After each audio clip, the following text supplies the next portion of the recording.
Rajput suicide case में अब एक नया ट्विस्ट आ गया है, क्योंकि सुशांत के फादर ने उनकी गर्लफ्रेंड रिया चक्रवर्ती के अगेंस्ट पुलिस स्टेशन में एफआईआर लिखवाई है और रिया पर ये ब्लेम लगाया है कि उसने सुशांत को सुसाइड करने के लिए उकसाया है। सुशांत के फादर का मानना है कि रिया उनके बेटे को फंसाना चाहती थी और उसकी वजह से ही सुशांत ने सुसाइड किया है।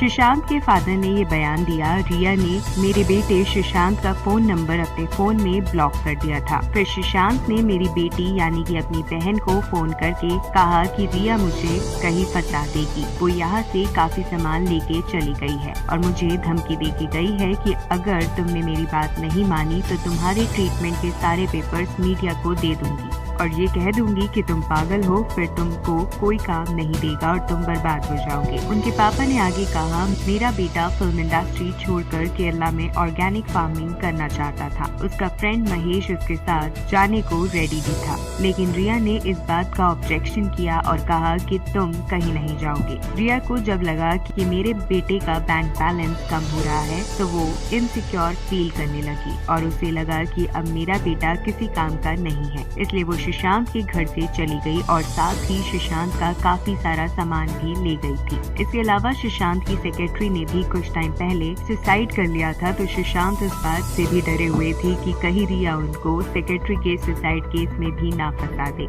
इसी बात से वो काफी टेंशन में रहते थे। उन्होंने ये भी बताया है कि सुशांत 2019 में रिया से मिले थे। उससे पहले सुशांत को कोई साइकोलॉजिकल प्रॉब्लम नहीं थी, तो रिया से मिलने के बाद ऐसा क्या हुआ कि उनको ये मेंटल प्रॉब्लम हो गई और वो बहुत परेशान रहने लगे। और अगर सुशांत का साइकोलॉजिकल ट्रीटमेंट चल रहा था तो इस बारे में उनकी फैमिली वालों से कंसेंट क्यों नहीं लिया गया था। इसके अलावा रिया पर ये भी ब्लेम लगाया गया है कि ट्रीटमेंट के टाइम पर रिया सुशांत को अपने घर ले गई थी और वहाँ पर उसे ओवरडोज दिया गया था, लेकिन रिया ने इस बारे में कहा था कि सुशांत को डेंगू हुआ है। उन्होंने ये भी कहा कि रिया सुशांत को कोई मूवी साइन करने नहीं देती थी। जब भी कोई मूवी का ऑफर आता था तो रिया सुशांत को फोर्स करती थी कि वो सिर्फ ऐसी ही मूवी में काम करे जिसमें सुशांत के अपोजिट हीरोइन रिया हो। रिया ने सुशांत के सारे पुराने स्टाफ को भी हटा दिया था और इसकी जगह ऐसे लोगों को रखा था जो रिया को जानते थे। ऐसा करके रिया सुशांत के हर छोटे से छोटे काम को मैनेज करना चाहती थी। दिसंबर 2019 को रिया ने जानबूझकर सुशांत का फोन नंबर चेंज करवा दिया ताकि वो अपने घर वालों से बात ना कर सके और वो सुशांत को उनके होम टाउन पटना भी नहीं जाने देती थी।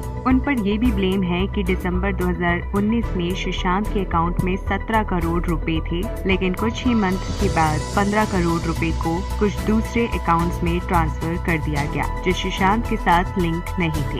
इसलिए इस बात की इन्वेस्टिगेशन होनी चाहिए कि रिया और उसके साथियों ने इतने पैसों का फ्रॉड किया है। आप भी जुड़ सकते हैं हमारे चैनल द एक्सपर्ट्स न्यूज के साथ और बने सिटी रिपोर्टर। अगर आपके पास आपके इलाके की कोई वीडियो है या कोई खबर है जो आप हमारे चैनल पर दिखाना चाहते हैं तो हमारी मेल ID city.reporter@theexperts.news पर हमें अपना नाम, पता, फोन नंबर के साथ भेजें। आप हमें नीचे दिए गए लिंक्स पर भी फॉलो कर सकते हैं।